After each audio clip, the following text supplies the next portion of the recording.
This is Andi Purewal for Boxing News, joined by Joe Cordina here in Birmingham. Joe, it's good to see you.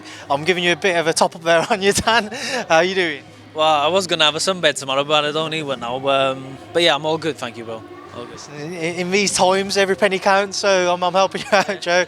But yeah, by the time Shabazz would have thought, this interview will have gone out afterwards. So just to keep with the theme of yourself, we haven't caught up since the Shakur Stevenson fight fell through, Shakur pulling out for injury. Just take me back to that moment, Joe, the gutted feeling, the devastated feeling you'd have had going into what would have been the biggest fight of your career. As soon as I had well, do you know what? I didn't have a phone call. I didn't have a phone call. It was about 11 o'clock at night. I was ready to turn my phone off. I refreshed the page on Instagram and I seen it on Instagram. A statement on Instagram. So I thought, right, is this someone's taking a piss? So I haven't had a phone call. And then still never had a phone call the next day. But I'm waiting to hear something. So then I rung who'd I ring? Spencer Brown. I rang Spencer Brown. Is that true? He went, let me check. Come back, yeah. The first initial thought, fucking shithouse. Shithouse. And then I was thinking, like, is this planned or what? Or he's trying to get out of the fight? Or then obviously I see the thingy, him having his hand done. Still, I was a bit suspect. I was thinking, this don't look right. But listen, it is what it is. He's damaged his hand. I've been in the same position where I've damaged my hand a week before a fight, and a couple of weeks before a fight. So, yeah, it is what it is. He's injured his hand. I was gutted because I've always wanted that fight. I've always wanted to be involved in a big fight, and I believe that was going to make to be a great fight, and probably fight of the night. So. Yeah, I was gutted. I mean, I have to ask you then, Joe, on that note, obviously Spencer is your manager and you're saying that he had to go and check himself, so was nobody in the team informed of this? Like, how soon were you all told? No conversations with Eddie or with Matchroom? Nothing. The only time I spoke to Eddie was to try and when he rang me to make the fight with Shakur, and that was it. Even to, what about trying to find a replacement opponent when Shakur pulled out? Nah, nothing. So yeah, I didn't have no phone call off Eddie.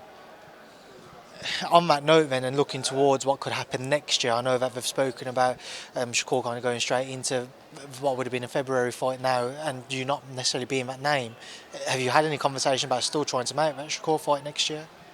Nope, I haven't had no phone call. Like I said, I haven't had no phone call off Eddie or whoever from Matchroom. So I'm just, I just said to Frank Smith then, I said, what's happening with the fights? He went, well, you don't speak to me. I said, well, you're my promoter.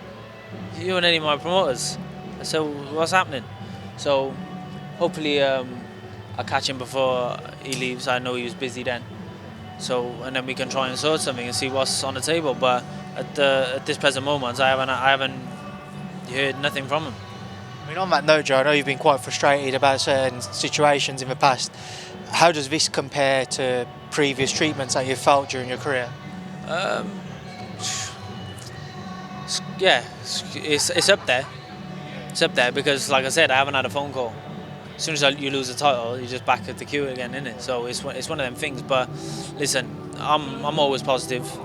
There's life.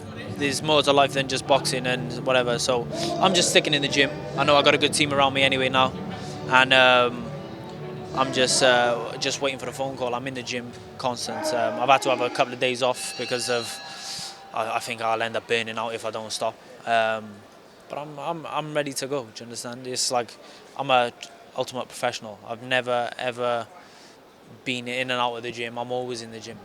If I'm not in the gym, I'll crack up. Or I'm either in the gym or on the golf course, and I'm gonna play golf after I've been to the gym. So it's I've got a good team around me now, and they're pushing as hard as they can to try and make a fight for me as soon as possible.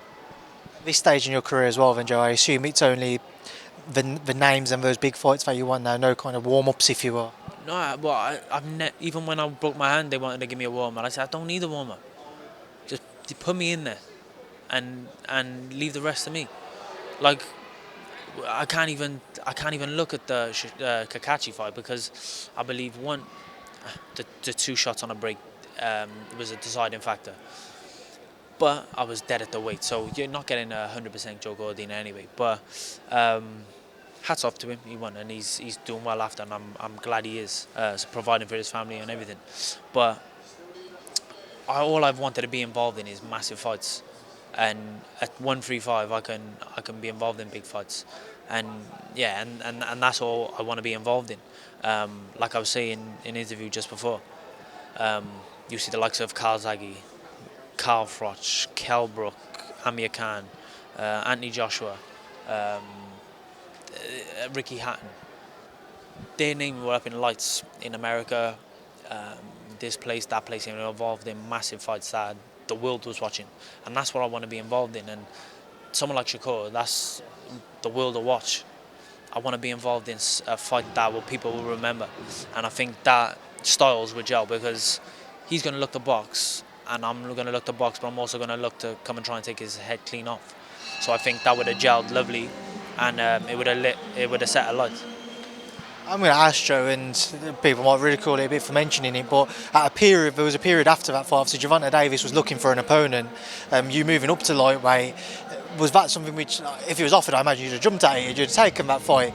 And in Gervonta's case, it would have been a case of, okay, Shakur was going to fight him, and however that fight could have played out, but then he could have wanted to better whatever performance Shakur could have produced. So could you have seen maybe a path for you to have possibly shown a ring for what could have been a December or looking at next year? Me and Gervonta Davis, that's even bigger than Shakur, so why wouldn't I want that? Everything's done on Twitter these days, and after my fight, my Twitter got hacked, so I haven't been on Twitter. I tried to start a new Twitter about 2-3 weeks ago, but it's just not taken off. So I've left it alone. It pisses me off anyway. But if I would have seen he was looking for an opponent, I would have jumped at it, because now he's fighting Lamont Roach, who's a super featherweight world champion, who I tried to make a fight with as well. Nothing happened there. So yeah, I would 100% jumped at that. Any of the big names, whether it is Lomachenko, who else is there? Barenchik, Shakur, Gervonta Davis. Any of them, I would jump at.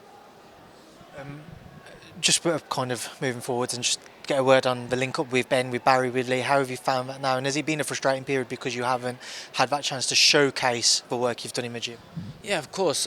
Listen, I spent, I think it was like 8 to 10 weeks there, training, and I learned a lot. But I've never learned anything like that.